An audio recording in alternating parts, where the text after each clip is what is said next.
రేవంత్ రెడ్డి వచ్చిన తర్వాత సోనియా గాంధీ కుటుంబ కేంద్రంగా ఈరోజు పరిపాలన జరుగుతున్నది. ఈరోజు తెలంగాణలో చూస్తే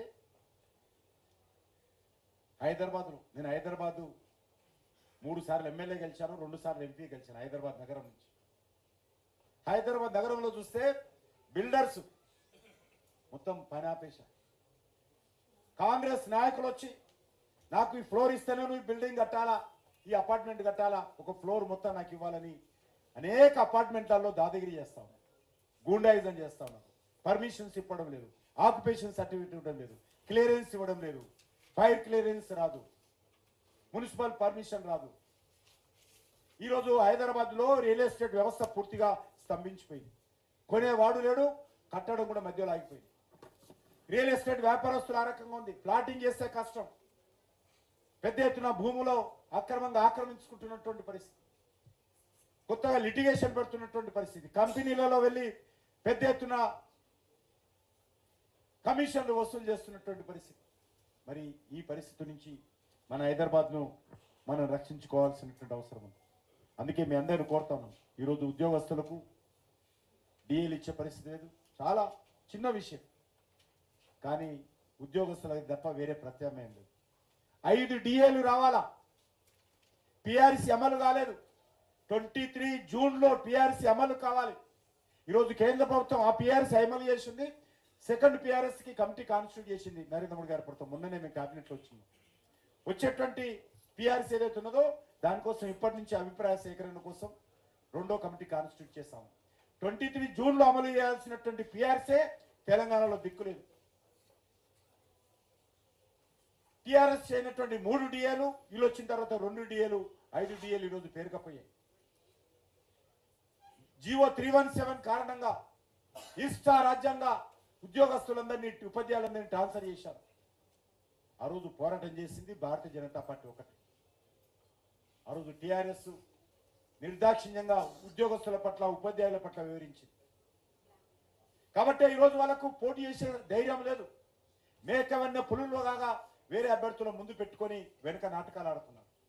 ఒక్క భారతీయ జనతా పార్టీయే ధైర్యంగా ఉపాధ్యాయ నియోజకవర్గంలో ఉపాధ్యాయులతో నేరుగా మాట్లాడడం కోసము ఈరోజు పోటీ చేస్తా ఉన్నాం. పట్టభద్రులతో నేరుగా మాట్లాడడం కోసం పోటీ చేస్తా ఉన్నాం. భారతీయ ఉపాధ్యాయుల సమస్యల పట్ల వాళ్ళకి చిత్తశుద్ధి లేదు, నిరుద్యోగ సమస్యల పట్ల చిత్తశుద్ధి లేదు, ఉద్యోగస్తుల సమస్యల పట్ల చిత్తశుద్ధి లేదు. మాకు చిత్తశుద్ధి ఉంది కాబట్టి భారతీయ జనతా పార్టీ ఒక్కటే ఈరోజు పోటీ చేస్తూ ధైర్యంగా ముందుకు వస్తుంది. అందుకే మీ అందరిని కోరుతాను, రానున్న రోజుల్లో భారతీయ జనతా పార్టీ ఈ రాష్ట్రంలో బలపడాల్సిన అవసరం ఉంది. ఈరోజు కాంగ్రెస్ పార్టీ దేశం మొత్తం మీద 3 రాష్ట్రాల్లో ఉంది. 4 పార్లమెంట్ స్థానాలు ఉన్నటువంటి హిమాచల్ ప్రదేశ్, కర్ణాటక, తెలంగాణ. ఎప్పుడు ఎలక్షన్స్ జరిగినా ఈ 3 రాష్ట్రాల్లో కూడా గాడిగుడ్డు రాబోతుంది కాంగ్రెస్ పార్టీ. గాడిగుడ్డే, ఒక్క సీటు కూడా గెలిచే పరిస్థితి ఉండదు.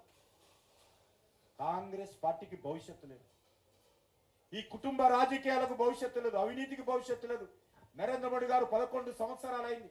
ఈ 11 సంవత్సరాలలో నరేంద్ర మోడీ గారు అట్లా ఇట్లా అని మాట్లాడతారు తప్ప నరేంద్ర మోడీ గారు అవినీతికి పాల్పడ్డాడు, నరేంద్ర మోడీ గారు మంత్రులు అవినీతికి పాల్పడ్డారని ఏ ఒక్క పార్టీ కానీ, ఏ పత్రిక కానీ, ఏ టీవీ కానీ, ఏ సంస్థ కానీ ఇంతవరకు నరేంద్ర మోడీ గారిని ఆరోపించారు. నిజాయితీతో పనిచేస్తున్నటువంటి ప్రభుత్వం ఏదైనా ఉంది అంటే ఈరోజు నరేంద్ర మోడీ గారి ప్రభుత్వం అని సందర్భంగా మనం ఉగ్రవాదాన్ని, తీవ్రవాదాన్ని తీవ్రంగా అణిచివేసినటువంటి ప్రభుత్వం ఏదైనా ఉంది, పాకిస్తాన్ ఐఎస్ఐ యొక్క ఉగ్రవాద కార్యక్రమాలను కూకటి వేళ్లతో, ఉక్కు పాదంతో అణిచివేసినటువంటి ప్రభుత్వం ఏదంటే నరేంద్ర మోడీ గారి ప్రభుత్వం. ఈ దేశంలో అనేక సంవత్సరాలుగా మంటల్లో కాలిపోతున్నటువంటి జమ్మూ కాశ్మీర్ను ఆర్టికల్ 370 తొలగించి జమ్మూ కాశ్మీర్ను రక్షించినటువంటి ప్రభుత్వము, జమ్మూ కాశ్మీర్లో డాక్టర్ బాబాసాహెబ్ అంబేద్కర్ రాజ్యాంగాన్ని అమలు చేసినటువంటి ప్రభుత్వం ఏదంటే నరేంద్ర మోడీ గారి ప్రభుత్వం. 500 సంవత్సరాలుగా పోరాటాలు చేస్తూ అనేక వేల మంది చనిపోయినా కూడా పరిష్కారం కానటువంటి రామ జన్మభూమి సమస్యకు పరిష్కారం కనుగొని భవ్యమైనటువంటి, దివ్యమైనటువంటి రామాలయ నిర్మాణం చేసినటువంటి ప్రభుత్వం ఏదంటే నరేంద్ర మోడీ గారి ప్రభుత్వం. ఈరోజు ముస్లిం ఆడబిడ్డలకు సంబంధించినటువంటి త్రిపుల్ తలాక్ పేరుతో అనేక సంవత్సరాలుగా ఆటవిక రాజ్యంతో ఈరోజు వాళ్ళందరినీ కూడా అన్యాయం చేస్తూ ఉంటే ముస్లిం ఆడబిడ్డలకు అండగా నిలబడినటువంటి సోదరుడుగా త్రిపుల్ తలాక్ను రద్దు చేసినటువంటి ఘనత నరేంద్ర మోడీ గారికి దక్కుతుంది.